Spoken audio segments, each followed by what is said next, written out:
When it was released, we knew it was a really special movie. There wasn't anything like it out there, but therein lies the problem, in a way, for marketing it, because I don't think the people knew exactly what to do with it. They didn't know how to sell it. They didn't know whether they should sell it as a romance, as a comedy, as an adventure movie, as a swashbuckler, whatever. I was so upset about the fact that we didn't have marketing tools and that we were going to go out and release this film without any real marketing.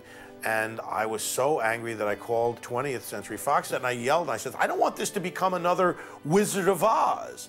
And what I meant by that was, at the time when Wizard of Oz came out, it was a disaster. It made no money, it was a flop.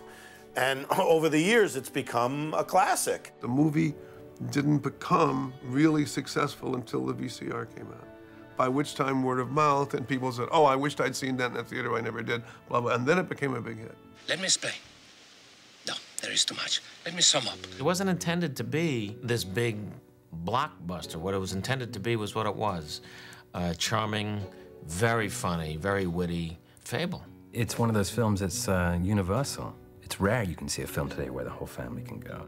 To this day, 8- or 9-year-old boys will come up to me and they'll look at my hand because their father has said, he's the guy.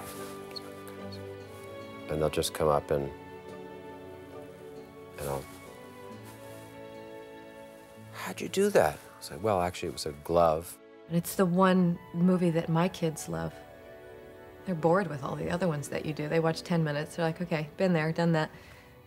And this one they like as a film. And I think everyone associated with it feels lucky to have been a part of it. And I think everyone who's associated with the movie shares that same kind of almost like childlike glee about like, God, wasn't that great that for a little while we were a part of this such a cool thing. I don't think any of us realized at the time that we were going to be in the Wizard of Oz of our generation. And we are. Here we have a film that is kind of timeless. You have adults that have seen it before will say, hey, this is something you want to watch. And when those kids grow up, they'll say to their kids, hey, this was a film I liked as a kid. And so when you've made a film that works for adults and children, you have a chance to grow because every generation that grows up is going to reintroduce it back to the next generation. Maybe you could come over and read it again to me tomorrow. As you wish.